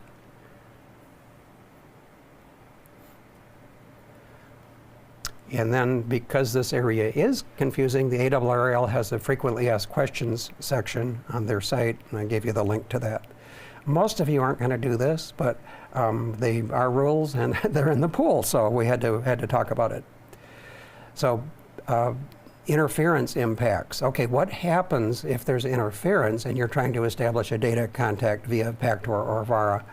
So they're tolerant of some interference or fading, which is a good thing. Now, symptoms that may result from other signals interfering with a PACTOR or VARA transmission, frequent retries or transmits or timeouts. With WinLink in particular, sometimes you have to try 6-7 times before you'll be recognized, and that's actually normal. But if it gets worse than that, you have a problem. Long pauses in message transmission, I've seen that on WinLink. Failure to establish a connection between stations. All of these things can result in non-connection cases. When failure to exchange information due to excessive transmission attempts, when using an ARQ mode, it's like PACTOR or VARA, the connection is dropped. So it'll try a certain number of times. I think WinLink tries 8 times, and then it gives up. Then you can try again. So we're going to talk a little bit about waterfall displays now. There's one extremely confusing pool question. I'm going to give you a little trick to help you through that. So this is a waterfall display. Most modern transceivers have a display that looks something like this. So there's a couple of things to know about it. This section of the display, spectrum scope, frequency is horizontal. See, we're starting here at 14 megahertz, going to 14,350. It's the entire 20 meter band. This width can be set in your transceiver. So frequency is horizontal. Time is vertical. So while these signals are going on, this is slowly coming down. That's why this is called a waterfall, because the signal might have been strong here, and then it disappeared, and then it came back. So you can kind of see what's going on over time. So frequency is horizontal, time is vertical. And notice that I put time is vertical in bold. That's my little trick. And then signal strength is intensity. So how red are the signals in the waterfall? That's how strong they are. All right, and then this is what we're going to see in the pool. What describes a waterfall display? That's what they're going to ask you. And the answers are so similar, it's very difficult to pick out the one that's correct. This is what to look for. Time is vertical. If you see that in the answer, you've got it. So if you can remember all of the things that I told you about, you'll be fine. Or just look for the time is vertical answer, and you'll have it. So what describes a waterfall? Frequency is horizontal, signal strength is intensity, or how red it is, and time is vertical. And the questions: which of the following is a way to establish contact with a digital messaging system gateway station? It is delta, transmit a connect message on the station's published frequency. And that happens in your software when you try to initiate the message. On what bands may automatically controlled stations transmitting RTTY or data emissions communicate with other automatically controlled digital stations?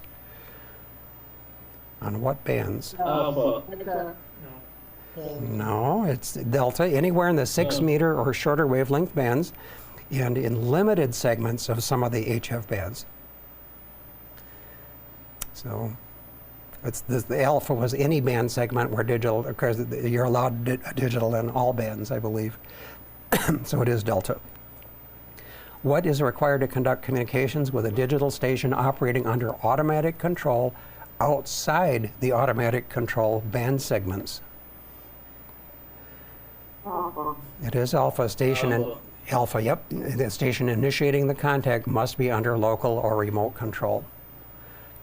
Because the FCC isn't normally expecting things to show up there, but it is okay if you're under local control, or as described there. Under what circumstances are messages that are sent via digital modes exempt from Part 97 third-party rules? Alpha. Alpha. Never. Don't ever do that. Go straight to jail. Well, I've never heard of that happening. What symptoms may result from other signals interfering with the PACTOR or VARA transmission? Delta. Is delta, yep. All of these things will indicate that there's some issues there with the channel. Try later. What action results from a failure to exchange information due to excessive transmission attempts when using an ARQ mode? Okay. I think I heard Bravo. If you try too many times and you can't get through, it'll drop the connection. It won't just keep trying indefinitely. Which of the following describes a waterfall display? Let's see if you can use my trick here.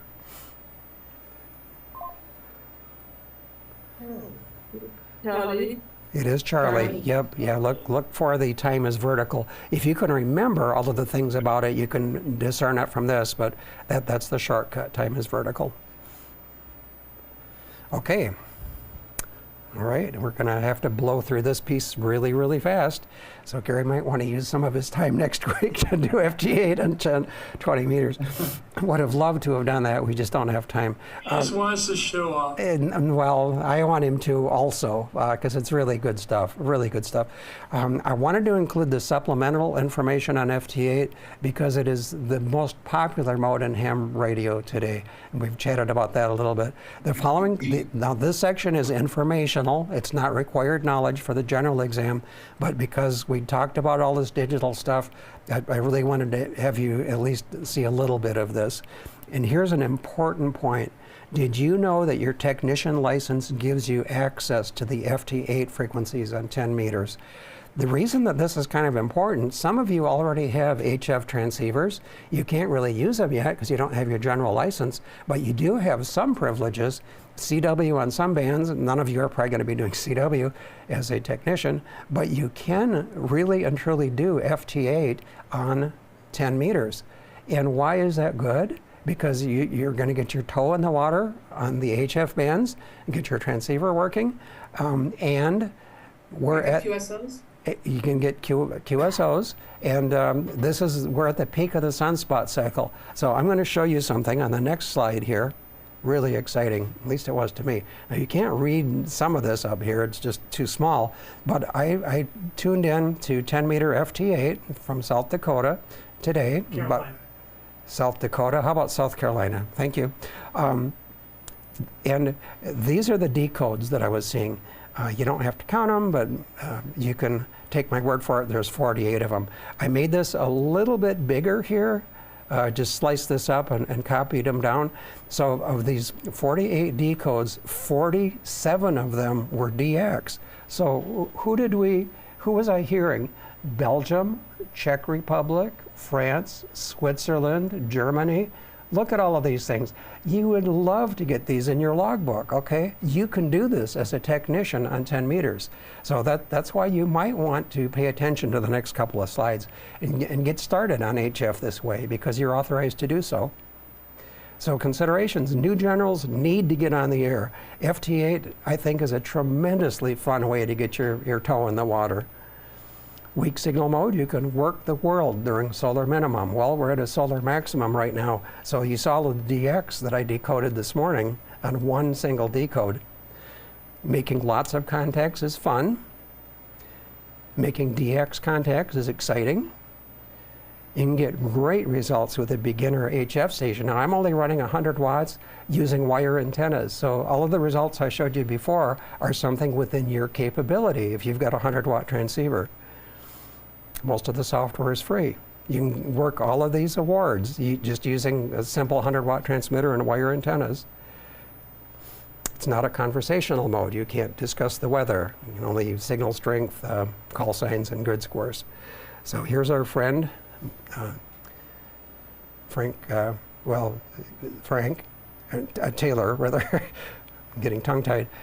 Joe Taylor, an astrophysicist, invented all of this with his partner, who's passed away now. So we already talked about some of these things.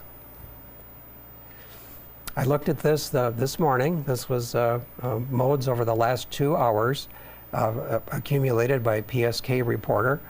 2,683,000 over a 2-hour period decodes on FT8 around the world. That is a lot of contacts compared to FT4, Whisper, you know, the other ones down below, much, much lower. Another reason you might want to be involved, because there's a lot going on there. Just a quick picture of my setup. I've got the FT8 windows here and here. I use a program called JT Alert that actually gives me the countries in an easier to recognize manner. It's showing up down here. Free software, free software.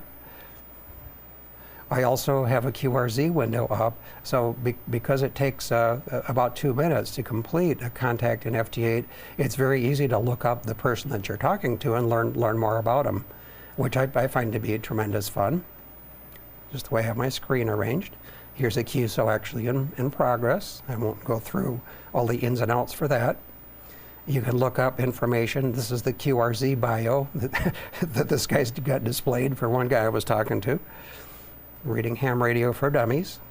Here's an example of a DX QSO to Kitts and St. Kitts and Nevis. There's a tool called PSK Reporter where you can call it up after you've been on the air for a few minutes and see where you were heard in the world. And this is an example from my station. A few more odds and ends. You can blow up using the QRZ to see where in the world you're talking. It's kind of cool. How to get started. You need a transceiver, sound card, and a good PC. Some more stuff that you can read on your own because we're just about out of time. I've got mine configured so that all of these things interact. The software, JT Alert, QRZ.com. My logging software automatically uploads to Logbook of the World and to ClumpLog. It's fairly easy to set this all up, automate it. Some links on how to get started, where to go. Some more aspects that you can get into, the JT Alert and logging software. I gave you some notes on that. The big thing is try to find somebody who's already doing it. Again, I'll let you read this on your own. Find somebody that's doing it already. Again, here's a couple of guides that are awesome. We've got the WSJT release notes and user guide for the current version. And then I already told you about this the hints and tips. It's a large document.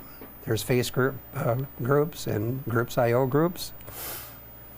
And that's it for Chapter 6. So if you still want to look at FT8 on 20 meters, you can, but we... No, I don't want to. Yeah. I really didn't think we'd have time to do that. But if you want to lead off next week with it, you can. But you're going to have a full week next week. Next week we're going to be full up too, because Yeah. next week it's going to be antennas. Yeah. But I'll have Bruce go to it as our closing slide tonight. Okay. We are out of time, so we'll see you next week. Antennas, Chapter 7. Until then, 73. Thank you so much. 73, thank you. Yep. Thanks, you guys. You bet. Great job. Thank you. Wait.